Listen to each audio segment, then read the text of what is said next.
4. Ve más allá del tiempo. Se ha escrito largo y tendido sobre la importancia de vivir el presente. Podría citar estadísticas de cualquier índole, desde conducir con la cabeza en otra parte hasta el divorcio, que respaldan la idea de lo difícil que nos resulta vivir el presente. Pero me gustaría profundizar esta idea expresándola en términos cuánticos. En el presente es donde existen simultáneamente todas las posibilidades en el campo cuántico. Cuando estamos presentes, vivimos el momento, podemos ir más allá del espacio y el tiempo, y hacer realidad cualquiera de estas posibilidades. Pero cuando vivimos en el pasado, no existe ninguna de estas nuevas posibilidades.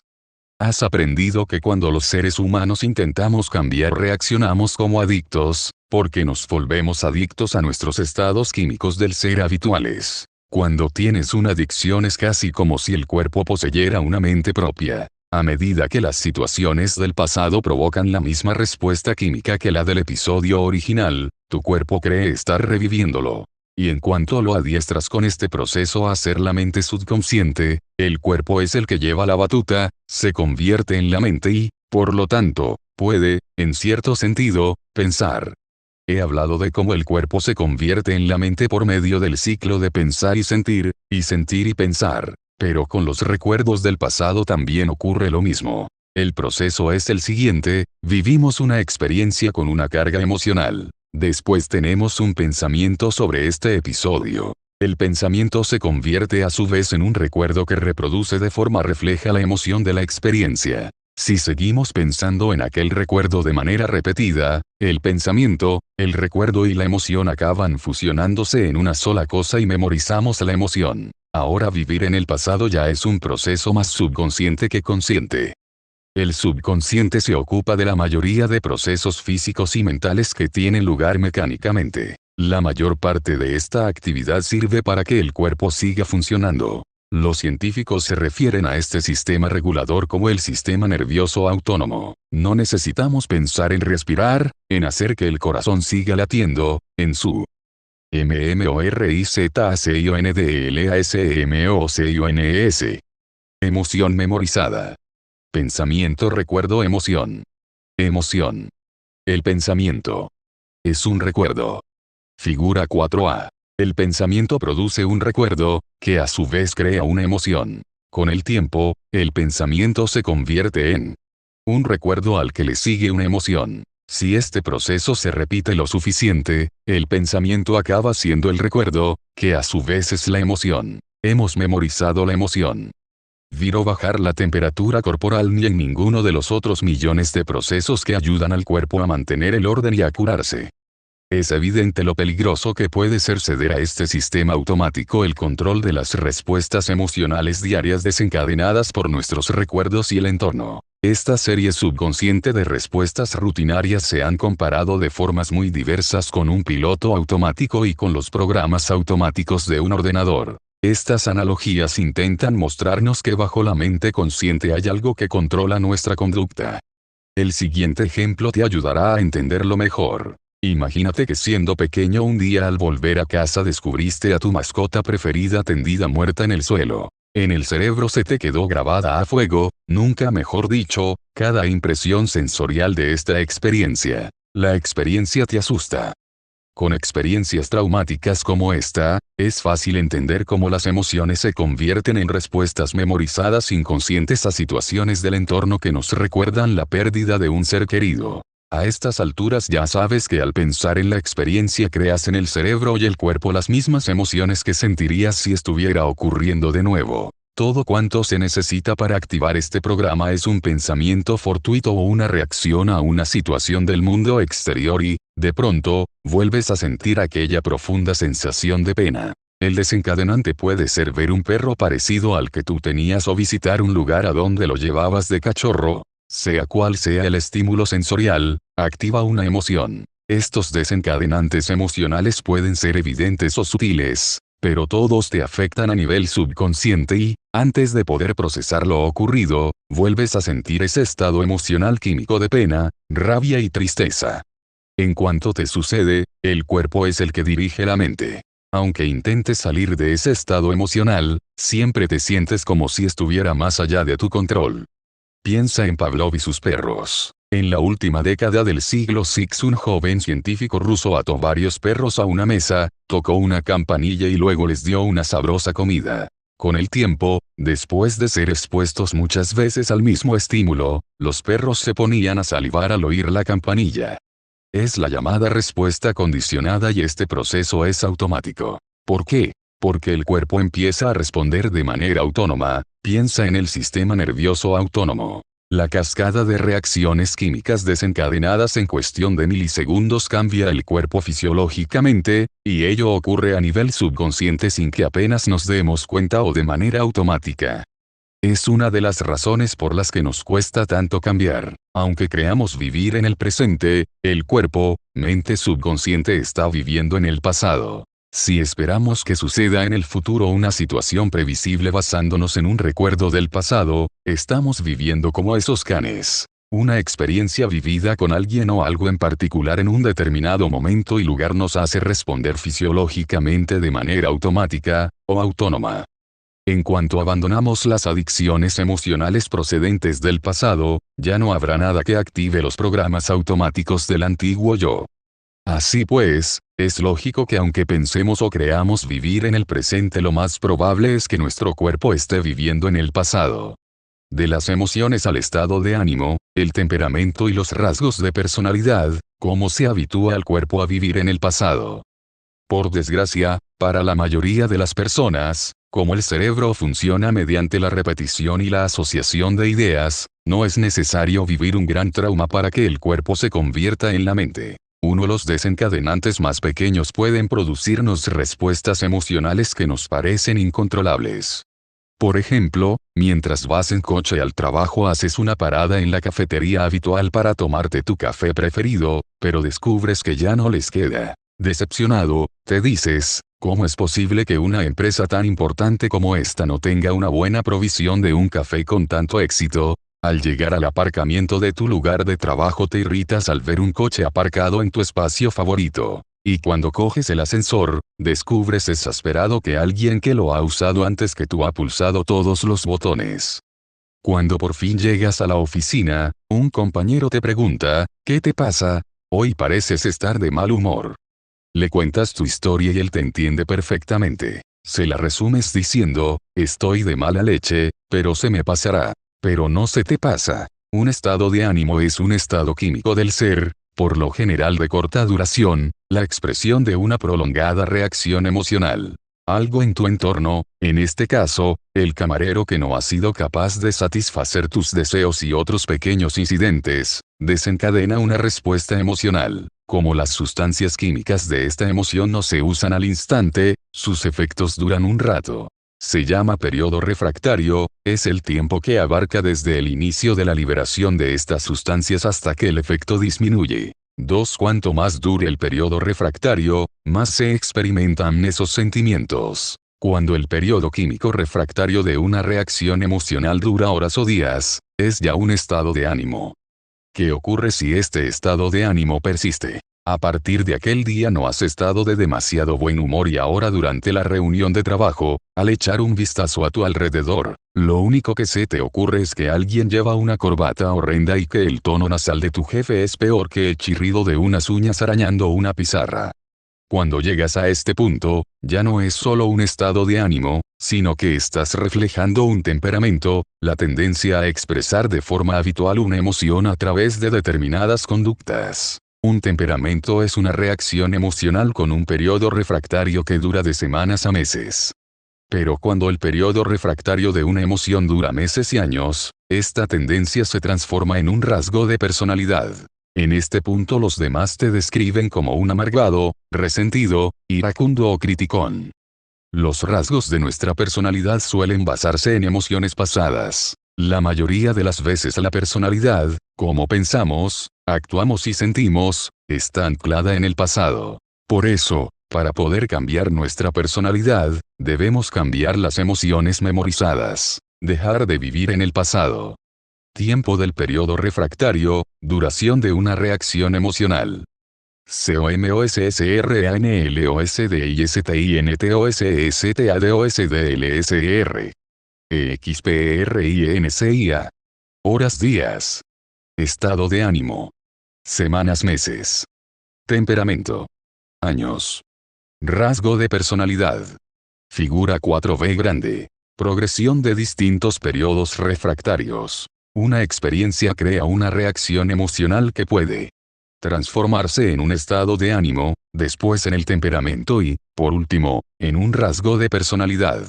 Nosotros, como personalidad, memorizamos nuestras reacciones emocionales y vivimos en el pasado. Si vives en un futuro previsible, no cambiarás.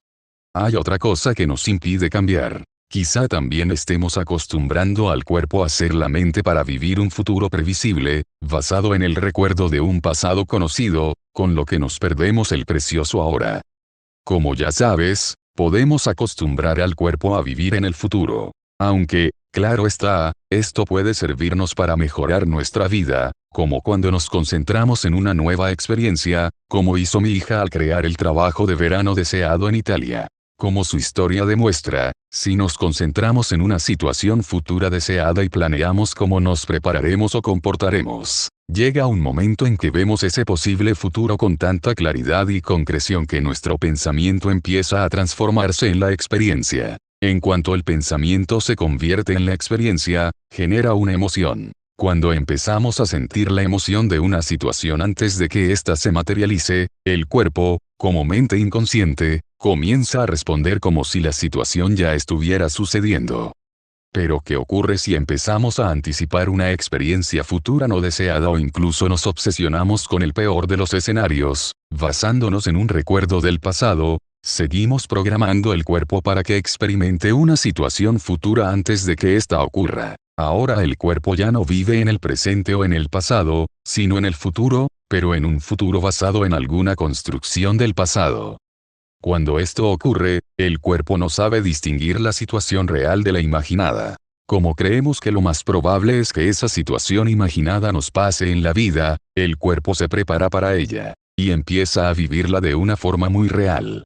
El siguiente ejemplo muestra cómo vivimos en el futuro basándonos en el pasado. Imagínate que te han pedido que des una conferencia ante 350 personas, pero te da miedo hablar en público por los recuerdos de las desastrosas charlas que diste en el pasado. Cuando piensas en la conferencia, te imaginas plantado ante la audiencia, tartamudeando y perdiendo el hilo de los pensamientos. Tu cuerpo empieza a responder como si esta situación del futuro estuviera ocurriendo. Los hombros se te tensan, el corazón te martillea en el pecho y te pones a sudar profusamente. Mientras te imaginas el tan temido día, haces que tu cuerpo ya esté viviendo esta estresante realidad. Absorto en la posibilidad de fracasar de nuevo y obsesionado con ello, no dejas de pensar en esa temida realidad. La mente y el cuerpo, polarizados, van del pasado al futuro una y otra vez. Y, en consecuencia, te estás privando de la novedad de un maravilloso resultado en el futuro. Como un ejemplo más universal de vivir en un futuro previsible, pongamos que durante muchos años al despertar por la mañana llevas a cabo de manera automática las mismas acciones de siempre. El cuerpo está tan acostumbrado a esa rutina diaria que pasa de una tarea a otra casi mecánicamente. Das de comer al perro, te cepillas los dientes, te vistes, preparas el té, sacas la basura, coges las cartas del buzón, captas la idea, no. Aunque te despiertes pensando hacer algo distinto, vuelves a lo mismo de siempre, como si no pudieras evitarlo. Después de haber memorizado esta clase de acciones durante 1 o 2 décadas, tu cuerpo ha aprendido a esperarlas. En realidad, como subconscientemente lo has programado para vivir en el futuro, esto te permite dormirte detrás del volante, incluso se podría decir que ya no eres tú el que conduce. Ahora tu cuerpo no puede existir en el presente. Se ocupa de dirigirte haciendo funcionar un montón de programas inconscientes mientras tú te acomodas en el asiento del copiloto y dejas que te lleve a un destino rutinario y conocido. Para abandonar tus hábitos casi automáticos y dejar de anticipar el futuro, necesitas aprender a vivir más allá del tiempo. Más adelante me extenderé sobre el tema. Vivir en el pasado, que es tu futuro. El siguiente ejemplo muestra cómo las emociones de siempre crean el futuro correspondiente. Un compañero del trabajo te invita a la barbacoa del 4 de julio, sabes que todos los de tu departamento van a ir, pero no te gusta el anfitrión. Siempre es el número uno y no le importa hacérselo saber a los demás. Cada vez que ha organizado un encuentro, has acabado pasándolo fatal, porque este tipo hace que te subas por las paredes. Mientras conduces hacia su casa, no dejas de pensar en que en la última fiesta interrumpió la comida para regalarle a su mujer un nuevo V grande MV chica. ¿Estás seguro, como le has estado diciendo a tu pareja durante toda esta semana, que será un día horrible? Y acaba haciéndolo. Te ponen una multa por saltarte un stop. Un compañero tuyo derrama una cerveza sobre tus pantalones y la camisa. Y la hamburguesa al punto que has pedido está poco hecha. Pero dada la actitud, tu estado del ser, con la que has ido a la fiesta, ¿cómo podías esperar que las cosas te fueran mejor? Te has despertado esperando un día horrible y ha acabado siéndolo. Has estado pasando de tu obsesión con un futuro no deseado, anticipando lo que sucedería, a vivir en el pasado, comparando el estímulo que estabas recibiendo con los que recibiste en el pasado, para crear más de lo mismo. Si observas tus pensamientos y los escribes, verás que la mayor parte del tiempo estás pensando en el futuro o en el pasado. Vive tu nuevo futuro deseado en el precioso presente. Hay otras preguntas importantes que debes hacerte. Si sabes que al estar presente y eliminar tus conexiones con el pasado puedes acceder a todos los resultados posibles en el campo cuántico, ¿por qué elegir vivir en el pasado y seguir creándote el mismo futuro? ¿Por qué no hacer lo que ya está a tu alcance, modificar mentalmente la configuración del ser? Fiesta Nacional de Estados Unidos. N. De la T. Bro y el cuerpo para cambiar antes de que se materialice la experiencia deseada. ¿Por qué no decidir vivir ahora el futuro elegido? En lugar de obsesionarte con una situación traumática o estresante que temes vivir en el futuro, basándote en tu experiencia del pasado, obsesiónate con una nueva experiencia deseada que aún no hayas sentido emocionalmente. Permítete vivir ahora en ese posible nuevo futuro, hasta el extremo que tu cuerpo acepte o crea estar sintiendo las elevadas emociones que la situación te producirá en el presente. Aprenderás a hacerlo. ¿Te acuerdas de cuando le dije a mi hija que debía vivir como si ya hubiera experimentado aquel maravilloso verano en Italia? Al hacerlo, ella le estaba transmitiendo al campo cuántico que aquella situación ya se había materializado. Las personas que han destacado en el mundo lo han demostrado, miles de las llamadas personas corrientes lo han conseguido y tú también puedes lograrlo. Tienes todo el equipo neurológico necesario para trascender el tiempo, para adquirir esta habilidad. Lo que algunos llaman milagros, yo lo considero casos de individuos que se esforzaron en cambiar su estado del ser para que el cuerpo y la mente ya no siguieran siendo simplemente un registro del pasado, sino dos activos compañeros encaminándose hacia un futuro mejor. Trasciende los tres grandes, las experiencias cumbre y los estados alterados de conciencia normales. A estas alturas, sabes que el mayor obstáculo para cambiar el hábito de ser el mismo de siempre es pensar y sentir de acuerdo con el entorno, el cuerpo y el tiempo. Mientras te preparas para el proceso de meditación que aprenderás en este libro, tu primer objetivo será aprender a pensar y sentir, ser, más allá de los tres grandes. Me apuesto lo que sea que en algún momento de tu vida, quizás incluso con frecuencia, has pensado más allá del entorno, el cuerpo y el tiempo. Esos momentos en los que trasciendes los tres grandes es lo que algunos llaman un estado de fluir. Hay varias formas de describir lo que sucede cuando el entorno, el cuerpo y la noción del tiempo desaparecen y nos olvidamos del mundo. Cuando doy charlas, les pido a los asistentes que me describan algún momento creativo en el que estuvieran tan enfrascados en algo tan relajados y a gusto que entraron en un estado alterado de conciencia. Estas experiencias suelen ser de dos clases. La primera es la llamada experiencia cumbre, un momento trascendente en el que alcanzamos un estado del ser que asociamos con los monjes y los místicos. Comparada con este episodio tan espiritual, la otra clase de experiencia puede parecer más mundana, ordinaria y prosaica, pero esto no significa que sea menos importante. Mientras escribía este libro viví muchos momentos normales como estos, aunque no tan a menudo como me hubiera gustado. Cuando me siento a escribir, suelo tener muchas otras cosas en la cabeza, mi cargada agenda de viajes, mis pacientes, mis hijos, mi equipo de trabajo, lo hambriento soñoliento feliz que me siento. Si es un buen día, cuando estoy inspirado y las palabras fluyen sin ningún esfuerzo, siento como si mis manos y el teclado fueran una prolongación de mi mente. No soy consciente de mis dedos moviéndose por el teclado ni de mi espalda apoyada en el respaldo de la silla. Los árboles mecidos por la brisa que veo desde la ventana del estudio desaparecen y la pequeña tensión en mi cuello ya no me distrae. Estoy completamente concentrado y absorto en las palabras que aparecen en la pantalla del ordenador. Y de pronto descubro que, aunque parezca haber transcurrido tan solo un instante, ya hace una hora o más que estoy escribiendo.